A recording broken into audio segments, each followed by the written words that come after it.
Hello good morning students. कल हमने जो चैप्टर शुरू किया था जियोग्राफी का chapter number 2 interior of the earth, इसके बारे में पढ़ा था हमने कि जो अर्थ का जो इंटीरियर पार्ट है उसमें क्या है, क्या क्या होता है और जो लेयर्स होती है उनको किस किस नाम से जाना जाता है। जिसके बारे में हमने पढ़ा था कि अर्थ का जो फर्स्ट लेयर होता है एकदम अर्थ के सरफेस के पास में, जिसको क्रस्ट कहा जाता है। उसके बाद में जो सेकेंड लेयर होता है जिसको मेंटल कहा जाता है। थर्ड लेयर जो होती है वो आउटर कोर होती है और सबसे जो लास्ट लेयर होती है जिसको इनर कोर कहा जाता है। तो इनको हमने नंबर से कि नंबर जो फर्स्ट पे लेयर होती है सबसे ऊपर ऊपर, उसके बाद में नीचे वाली, उसके बाद में उसके नीचे और सबसे जो लास्ट में जो लेयर होती है, जिनके बारे में अब हम इनके बारे में एक एक करके डिटेल में पढ़ते हैं कि क्रस्ट जो होती है वो जो लेयर होती है कहाँ होती है, उसकी कितनी ये कितने किलोमीटर तक डीप होती है, तो उसके बारे में जो है वो अब डिटेल में आगे हम पढ़ने वाले। तो सबसे पहले हम पढ़ते हैं क्रस्ट के बारे में। जो अर्थ के सरफेस के एकदम पास में होती है, सबसे ऊपर वाली जो लेयर होती है जिसको क्रस्ट कहा जाता है, उसी के बारे में पढ़ते हैं। तो शुरू करते हैं crust. The uppermost layer over the earth surface is called the crust. यानी जो अपरमोस्ट लेयर होती है अर्थ के सरफेस के एकदम पास में, या अर्थ का जो सरफेस होता है, सबसे जो ऊपरी लेयर होती है अपर मोस्ट लेयर, यानी सबसे ऊपर की लेयर, जिसको क्रस्ट कहा जाता है। जैसे कि ये आप यहाँ पे फिगर देख सकते हो, इसमें जो ये अर्थ है और अर्थ का जो अपर मोस्ट लेयर है, यानी ये वाला जो लेयर है अर्थ के एकदम ऊपर, ये इस लेयर को कहा जाता है क्रस्ट। तो आपको याद रखना है कि अर्थ का जो अपर मोस्ट लेयर होता है जो क्रस्ट कहलाता है या क्रस्ट होता है। अपर मोस्ट यानी सबसे ऊपर की जो लेयर होती है उसको क्या बोलते हैं? क्रस्ट बोलते हैं उसको। आगे देखते हैं। It is the thinnest of all the layers, यानी सभी लेयर्स में से ये सबसे थिन होती है, यानी सबसे पतली लेयर ये होती है। It is 35 kilometre thick on the land masses, यानी ये 35 किलोमीटर जो है वो 35 किलोमीटर तक होती है लैंड मास से लेके। अभी आपको फिर से फिगर में ले जाके बताएंगे। And only 5 kilometre on the ocean floor, और ओशियन फ्लोर होता है वहाँ पे केवल 5 किलोमीटर ये डीप या थिक होती है। यानी 35 किलोमीटर तक तो लैंड मास वाला जो होती है, लैंड वाला पार्ट होता है, और ओशियनिक जो फ्लोर्स होता है वहाँ पे 5 किलोमीटर होता है। और सबसे थिनेस्ट ये, एक बार फिर से हम फिगर में देख लेते हैं इसको। आप जैसे ये चारों लेयर आपको यहाँ पे दिख रही है, चारों लेयर, जैसे ये फर्स्ट लेयर हो गई, ये सेकंड लेयर हो गई जो काफ़ी यहाँ से लेके यहाँ तक है, जबकि फर्स्ट लेयर इतनी छोटी सी। यानी इन चारों लेयर में से अगर आप देखोगे तो ये भी लेयर बड़ी है, यानी काफ़ी गहराई तक है, और ये भी काफ़ी ठीक है। तो इन चारों लेयर में हम देख सकते हैं सबसे जो थिनेस्ट जो लेयर है, यानी सबसे पतली लेयर कौन सी है? ये क्रस्ट है। ऊपर वाली आप देख सकते हो एकदम पपड़ी टाइप से है, ये एकदम पतली पतली। सबसे क्रस्ट जो है वो एक तो कि upper most layer of the earth है, सबसे अपर मोस्ट लेयर है ये सरफेस के एकदम ऊपर वाली जो लेयर है, और उसके बाद में सबसे थिनेस्ट भी है, यानी सबसे ये पतली, इसको हम लेयर बोल सकते हैं। उसके बाद में ये जो लैंड मास वाला पार्ट है, लैंड मास वाला पार्ट, यानी यहाँ से लेके यहाँ तक, ये इसकी जो थिकनेस है 35 किलोमीटर तक, यानी 35 किलोमीटर तक ये डीप है। यानी यहाँ से लेके अर्थ का सरफेस है, यहाँ से लेके यहाँ तक अगर हम नीचे की तरफ जाएंगे तो 35 किलोमीटर तक जो लैंड है या जो लेयर है वो क्रस्ट है। यानी 35 किलोमीटर तक कौन सी है? वो लेयर है क्रस्ट। और ये तो लैंड मास की बात हो रही है, यानी ज़मीन से लेके जो अगर हम इसका मेजरमेंट करेंगे, अगर ओशियन फ्लोर्स की बात करें तो वहाँ पे ये केवल 5 किलोमीटर वहाँ पे थिक मिलेगी, या 5 किलोमीटर नीचे की तरफ अगर हम जाएंगे तो वहाँ पे जो है ये क्रस्ट मिल जाएगी, ओशियन जो फ्लोर है वहाँ पे। तो आपको याद रखना है दोनों की, लैंड मास से अर्थ की जो सरफेस है वहाँ से 35 किलोमीटर नीचे की तरफ जाएंगे जहाँ तक ये क्रस्ट है, और ओशियनिक फ्लोर्स में ये केवल 5 किलोमीटर है। और सबसे थिनेस्ट ये लेयर होती है और सबसे अपर मोस्ट लेयर होती है। आगे देखते हैं, इसके बारे में कुछ और पढ़ते हैं।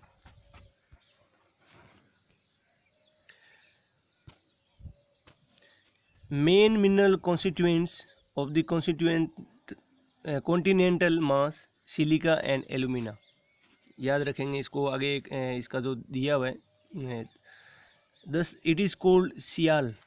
सियाल से याद रख लेंगे हम कि इसमें जो मेन जो मिनरल होते हैं या मिनरल कॉन्स्टिट्यूएंट्स जो होते हैं इसके अंदर, वो होते सिलिका और एलुमिना। तो सिलिका और एलुमिना है, इसको आप याद रख सकते हो, SiAl, Siyal.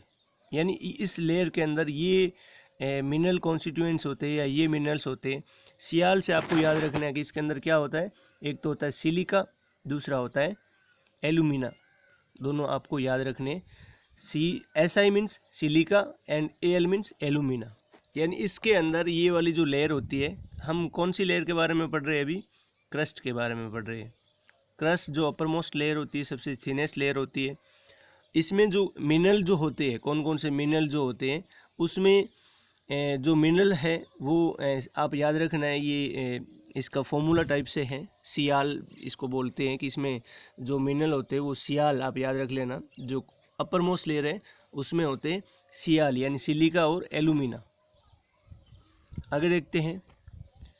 The oceanic crust mainly consist of silica and magnesium. ये तो बात थी लैंड मास की या कॉन्टिनेंटल जो मास है, लैंड मास यानी लैंड वाला जो पार्ट है, लैंड वाले पार्ट के अंदर ये सियाल जो है SiAl यानी सिलिका और एलुमिना मिनरल्स पाए जाते हैं।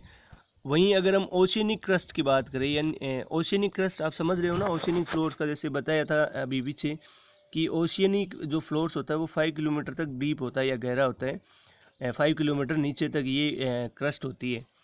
तो ओशियनिक क्रस्ट की अगर हम बात करें तो वहाँ पे जो मिनरल्स होते हैं वो डिफरेंट होते हैं। एक सिलिका होता है, दूसरा होता है मैग्नीशियम होता है। आपको याद रखना है सिलिका और मैग्नीशियम, इसलिए इनको जो शॉर्ट फॉर्म में मिला के बोला जाता है, दस इट इज़ कॉल्ड सीमा। याद रखना है आपको, इसलिए इनको बोला जाता है, यानी शॉर्ट फॉर्म में इसका जो फॉर्मूला है वो है सीमा, यानी silica and magnesium. SI means silica, Ma means हो गया मैग्नीशियम। याद रखना है आपको। पहले वाला जो मीन्स लैंड मास वाला जो पार्ट है जिसको बोला जाता है सियाल, यानी सिलिका और एलुमिना। उसके बाद में जो ओशियनिक क्रस्ट है, यानी पानी वाला जो पार्ट है, समुद्र है, उसके नीचे जो क्रस्ट है उसमें जो मिनरल्स पाए जाते हैं वो सिलिका और मैग्नीशियम पाए जाते हैं। इसलिए इनका जो शॉर्ट नेम है याद रखने के लिए वो सीमा इसको बोला जाता है, सियाल एंड सीमा। यानी SI का मतलब हो गया सिलिका और Ma का मतलब हो गया मैग्नीशियम। तो याद रखना है, सिलिका और मैग्नीशियम जो है वो ओशियनिक क्रस्ट के अंदर पाए जाते हैं, और सिलिका एंड एलुमिना जो है वो पाए जाते हैं लैंड मास वाला जो पार्ट होता है या कॉन्टिनेंटल जो मास होता है वहाँ पे ये वाला पाया जाता है। दोनों जो है आपको ये याद रखना है, दोनों फॉर्मूला सियाल एंड सीमा। आगे बढ़ते हैं हम। सेकंड जो लेयर है मेंटल, उसके बारे में, इसके बारे में ज़्यादा कुछ दिया हुआ नहीं है। शॉर्ट में आपको याद रखना है कि जो एक तो की सेकंड लेयर होती है ये, this layer extends up to a depth of 2900 kilometre below the crust. अब जो जैसे कि मान लिया हमने कि ये अर्थ हो गया, अर्थ का जो अपर मोस्ट लेयर, यानी यहाँ हमने मान लिया कि ये एक स्लाइस बनाते हैं इसका ताकि समझ सके हम। तो यहाँ से जैसे मान लिया कि ये वाला जो अपर लेयर होता है, अभी हमने जिसके बारे में पढ़ा, ये थोड़ा सा बड़ा बन गया इस फिगर के अकॉर्डिंग। तो ये हमने मान लिया कि क्रस्ट है जिसके बारे में हमने अभी पढ़ा, क्रस्ट लेयर जो फर्स्ट लेयर है। उसके बाद में सेकंड लेयर हमने माना, ये छोटा फिगर बन गया है। तो ये हमने माना सेकंड जो है लेयर, जिसको मेंटल के नाम से जाना जाता है। सेकंड लेयर यहाँ पे जिसको मेंटल कहा जाता है, ये वो वाला मेंटल नहीं है। सेकंड लेयर जो मेंटल जिसको कहा जाता है, इसकी जो डेप्थ है यानी गहराई, ये यहाँ से लेके यहाँ तक इसकी कितने किलोमीटर तक जो है ये मेंटल लेयर जो पाई जाती है, वो आपको याद रखना है 2900 किलोमीटर तक। यानी वो केवल कितनी थी, वो केवल थी 35 किलोमीटर। यानी अर्थ के सरफेस से लेके 35 किलोमीटर तक कौन सी लेयर थी, क्रस्ट। और 35 किलोमीटर जो है उसके आगे से कौन सी लेयर शुरू हो जाती है, वो हो जाती है मेंटल। यानी जो ये सेकंड जो लेयर है मेंटल, उसके बाद से ये लेयर शुरू हो जाती है। और 35 किलोमीटर से लेके इसकी जो डेप्थ है, यानी काफ़ी ये गहरी है, काफ़ी डीप है, और इसकी जो डेप्थ है वो है 2900 किलोमीटर तक जो है ये लेयर पाई जाती है, सेकंड लेयर जिसको मेंटल कहा जाता है। तो याद रखना, ये जो है 2900 किलोमीटर तक ये अर्थ के क्रस्ट से 2900 किलोमीटर नीचे तक पाई जाती है, जबकि क्रस्ट जो थी वो केवल 35 किलोमीटर तक एक्सटेंडेड थी। या केवल 35 किलोमीटर तक वो थी। उसके बाद में हम आगे वाली जो लेयर है उसके बारे में देखते हैं। Core, outer core and inner core, इसके बारे में पढ़ते हैं। The innermost layer is the core, यानी सबसे जो अंदर की जो लेयर होती है जिसको कोर कहा जाता है, जो इनरमोस्ट लेयर होती है जिसको क्या कहा जाता है, कोर।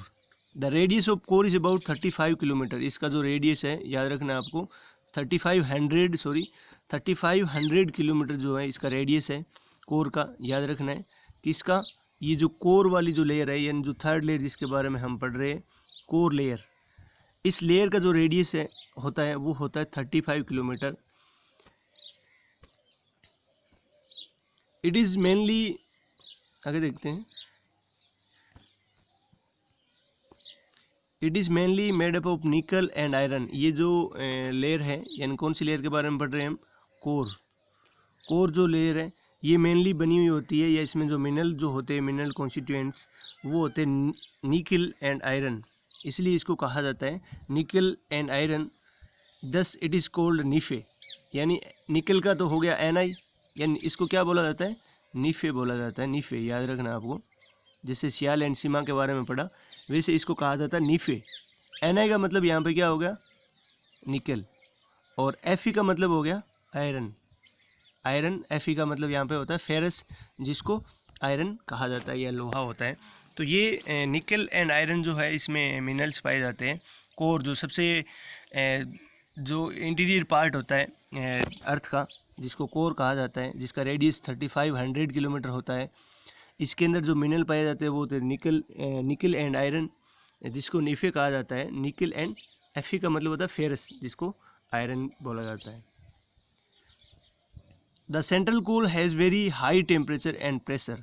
जो सेंट्रल कोर होता है यानी ये अर्थ है, इसका सबसे सेंटर वाला जो पार्ट है, ये जैसे मान लिया कि हमने सेंटर वाला पार्ट है इसका, तो सबसे सेंटर वाला पार्ट है ये जो होता है वो बहुत ज़्यादा टेम्परेचर यहाँ पे होता है, वेरी हाई टेम्परेचर यहाँ पे होता है, हाई टेम्परेचर होता है। और प्रेशर जो होता है, क्योंकि ऑब्वियसली जो है वो प्रेशर यहाँ पे बहुत ज़्यादा प्रेशर होगा, तो प्रेशर भी बहुत ज़्यादा होता है और हाई टेम्परेचर जो यहाँ पे होता है इसके अंदर, ये कोर वाली जो लेयर है। तो अभी तक हमने मेंटल के बारे में पढ़ा था कि इसकी डेप्थ जो होती है क्रस्ट से लेकर 2900 किलोमीटर तक बिलो होती है। उसके बाद में कोर जिस इनर मोस्ट लेयर होती है इसका रेडियस 3500 किलोमीटर तक होता है, और ये मेनली दो मिनरल से बनी हुई होती है, निकल एंड आयरन, जिसको शॉर्ट में निफे कहा जाता है, निकल और फेरस। और ये सेंट्रल कोर जो इसका होता है कोर का, यानी सबसे जो बीच वाला जो पार्ट होता है अर्थ का, जिसको कोर कहा जाता है, वो वहाँ पे बहुत ज़्यादा टेम्परेचर होता है और प्रेशर भी बहुत ज़्यादा होता है।